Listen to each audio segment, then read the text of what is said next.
welcome back to Sip and Dip with Chelsea. For today's video, we are going to chat about how to prevent your dip powder nails from cracking and chipping. Unfortunately, there are a lot of reasons why dip powder nails can crack and chip.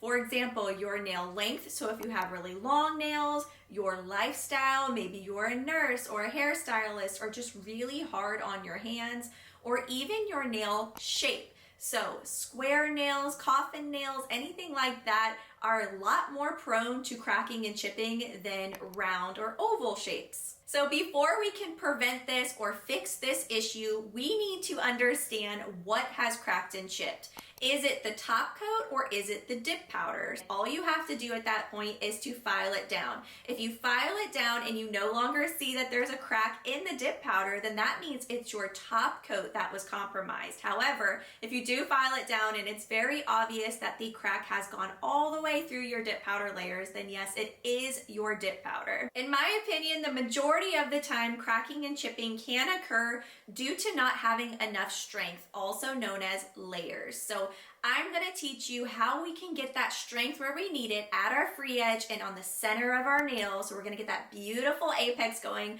without adding bulk where we don't want it. All liquids can have different types of consistencies. For example, the Kiara Sky one I would consider a thinner consistency, while the OPI one I would say is more of a medium thickness. So it's possible that the brand of liquids you're using could be on the thinner side. Believe it or not, the same rules apply to dip powder, so they can all have different density levels. For example, glows, thermals, color changers, all can be a denser pigmented powder, while clear dip powder can be more finely milled and thinner. Now for me, I'm going to use OPI's products today because they are such an amazing coverage, a very thick salon quality feel. You may have noticed that I chopped my nails, y'all. I chopped them down to short squares specifically for this video. So these pesky corners, y'all, are just known for cracking and chipping, which is why I typically keep an oval rounded shape. But I wanted to show y'all how I would prevent cracking and chipping for this length and shape. I would say the majority of the time cracking and chipping can be from not having enough strength at our free edge area.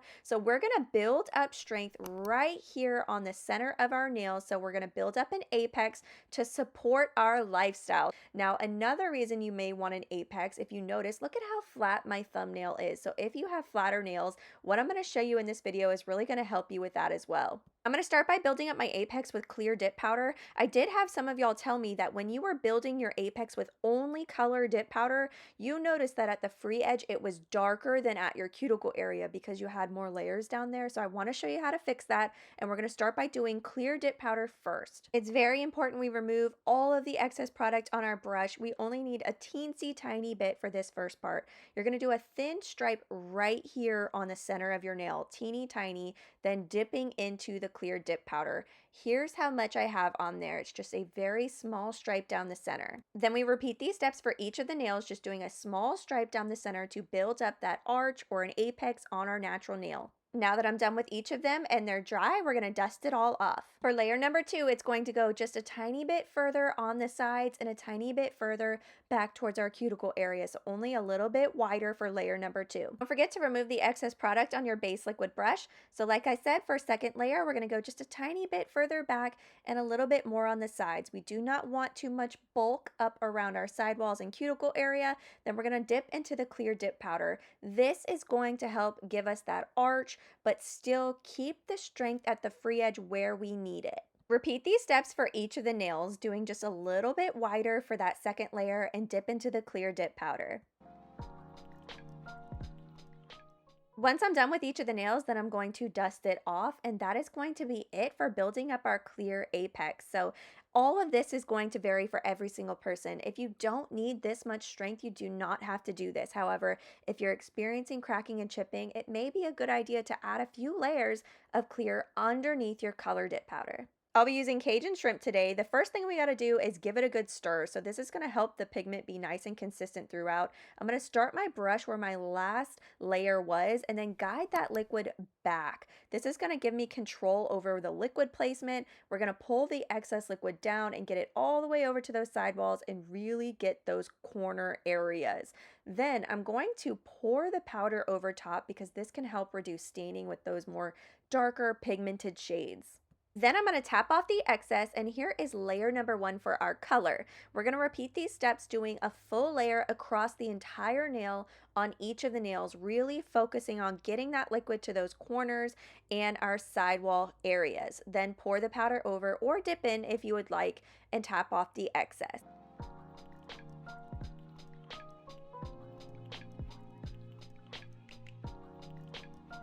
Once I'm done with each of the nails and it's fully dry, I'm going to dust off the excess powder. You can see it is just such a gorgeous full coverage red. So we're going to repeat these steps. Do another full layer of your base liquid across the entire nail. So this is going to be 2 full layers of color. Really focus on those pesky corners. I'm going to say it 100 times here, y'all.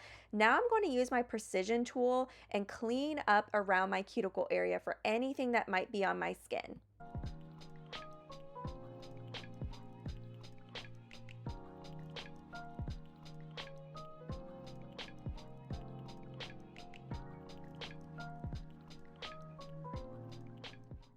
Once I'm done with each of the nails, I'm going to dust off that excess powder.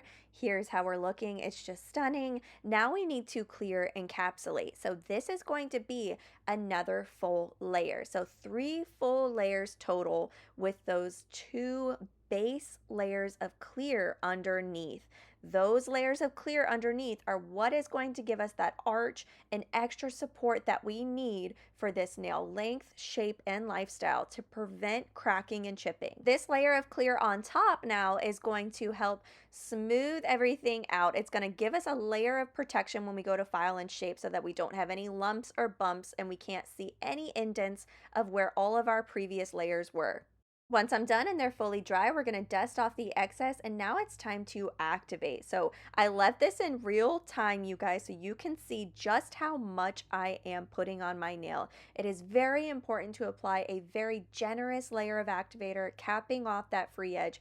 We did so many layers of product. We really need this to saturate through all of those layers because that can be another cause for cracking and chipping if it's not able to properly penetrate through all of the layers.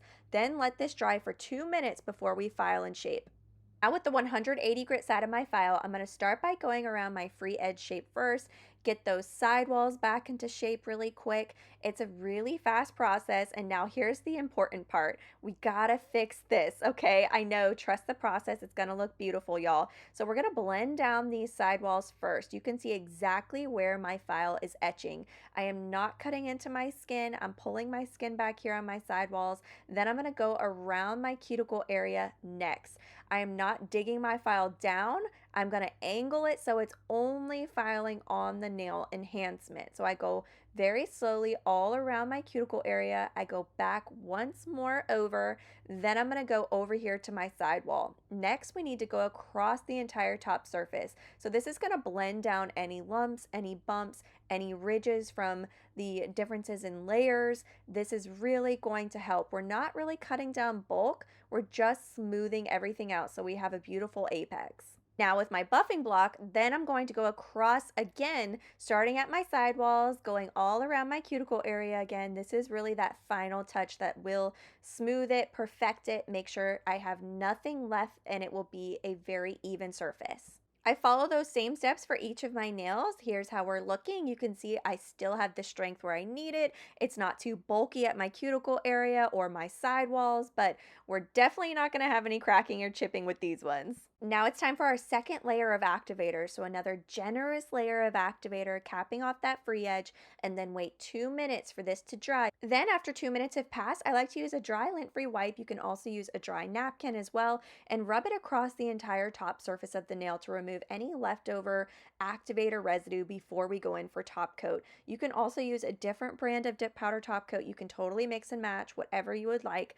The first layer is going to be 3 quick strokes on the nail. That's all you need. It does not have to be precise or detailed whatsoever. Dip powder liquids do not like to be over manipulated just like nail polish, so it's important to be quick when you're doing your first layer. Then when it's dry, you can tell because it has that wrinkly look here. So it's time for our second coat. The second coat is more precise and detailed, get all the way to those corners and sidewalls and really cap off the free edge. This is going to prevent the top coat from shattering. It's going to seal everything in and help prevent your dip powder from cracking and chipping as well. This top coat does have a longer dry time, so please be aware of that. Make sure all the layers are fully dry before you go about your day. I am going to grab for this cuticle oil, y'all. It's been the one that I am really loving right now. It has a very light floral scent, but what I really appreciate about it is that it just melts into your skin. It's not greasy, it's not overpowering, it doesn't leave a super oily, sticky feeling, so this is the one I've been loving. And please remember, y'all, that doing nails at home is just one big experiment. It's about finding what works best for you, whether that be more layers, less layers, trying out different liquids, trying out different brands. So don't be afraid to experiment and explore other things to find what works for you, your nail length, shape, and lifestyle. Thank you guys so much for watching, and I will see y'all next week.